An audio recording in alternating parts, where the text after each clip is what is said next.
네, 안녕하십니까. IT 지식방송 토크 IT 질문권 지식 PD 고선입니다. 오늘은 고객 서비스 혁신을 위한 SLM 재현이라는 주제로 PTC 코리아의 문종인 전무님 게스트 모십니다. 안녕하세요. 안녕하세요. 네네. 자, 문 전무님, 먼저 우리가 이제 SLM이라는 단어가 생소하신 분도 많을 것 같거든요. 맞습니다. 저건 뭐지? 저건 뭐 서비스 수명주기 관리? 저건 왜 필요해? 이거 어떤 겁니까? 정체가 뭡니까? 일단 SLM 정체가. 일단은 PLM이라는 용어는 굉장히 좀 많이 익숙하실 것 같아요. 그렇죠. Product Lifecycle Management. 그래서 제품과 관련된 수명주기를 관리를 하겠다. 근데 지금 최근에는 이제 경기가 굉장히 좀 안 좋아지고, 그다음에 여러 가지 제품을 우리가 잘 만든다 하더라도 워낙 그것을 저가로 공급하는 중국 업체라든지 굉장히 좀 경쟁력을 확보하기 굉장히 좀 어려운 상황에 있습니다. 자, 그러면 상대적으로 우리나라 기업들이 좀 강화하고 있는 부분들이 애프터 서비스와 관련해서 중요도라든지 거기에 좀 집중을 하고 있는 부분에 대해서는 글로벌 선도기업하고는 굉장히 좀 약한 부분들을 저희가 좀 발견을 했고요.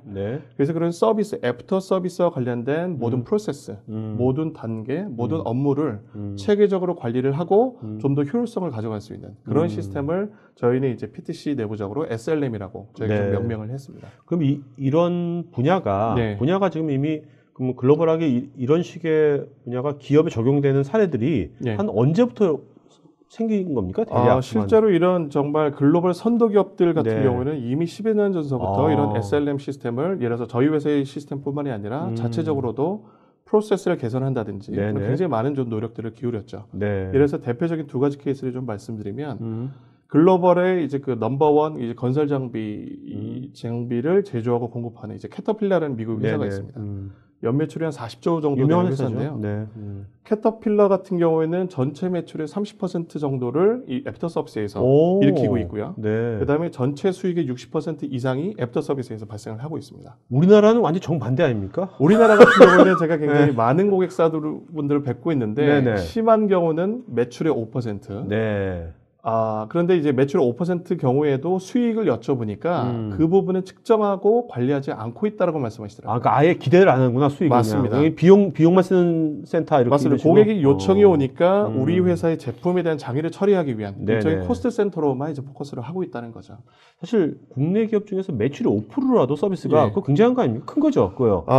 좀 약간 좀 극단적 케이스가 될 수는 있는데요. 그보다는 좀 매출이 높은 기업들도 분명히 있습니다만 상대적으로 매출의 수익성이라든지 정말 이 애프터 서비스를 통해서 우리 회사의 브랜드를 각인시키고 새로운 비즈니스를 일으킬 수 있느냐 그런 부분에서는 좀 제약점이 있는 게 사실이죠. 그리고 요즘 같은 경우는 또 이제 21세기 디지털 시대에 들면서 제품을 팔더라도 이게 서비스 시대로 변하고 있지 않습니까? 맞습니다. 그렇다면 이제 애프터 서비스뿐만 아니라 어떤 새로운 서비스를 제품 팔더라도 새로운 서비스를 뭔가 새롭게 또 뭔가 판매하는 그런 모델도 이제 많이 나올 것 같아요. 맞습니다.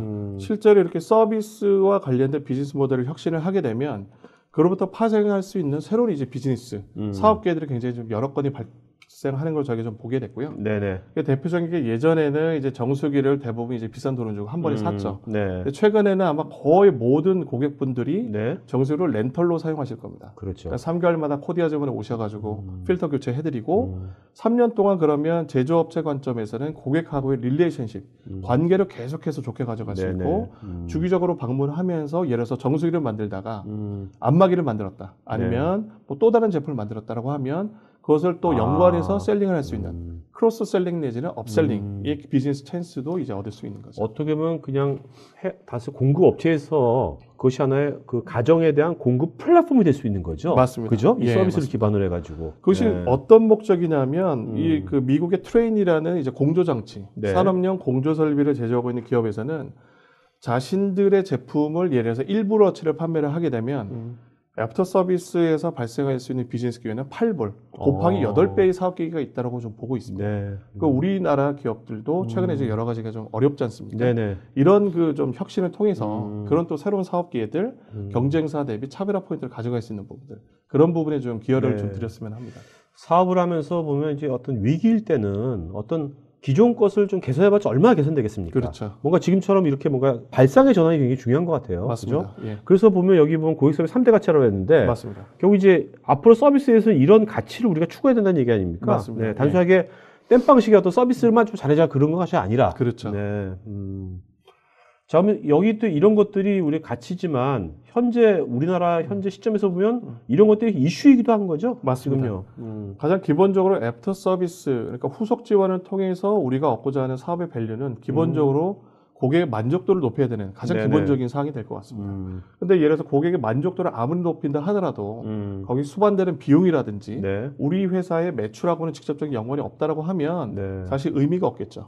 항상 우리는 사업하는 기업이다 보니까 서비스로부터 발생할 수 있는 수익성을 얼마만큼 개선할 수 있고 네네. 서비스로부터 발생하는 매출을 얼마만큼 높일 수 있느냐 네. 이 부분이 굉장히 좀 중요한 가치가 되는 자, 것 같습니다. 오늘 이제 시청자분들께서요, 다들 이제 기업에 있는 분들이시니까 우리 회사의 이런 서비스 수익성, 그 다음에 서비스 매출, 이런 관점을 다시 한번 생각하시면서 들으시면 좋을 것 같아요.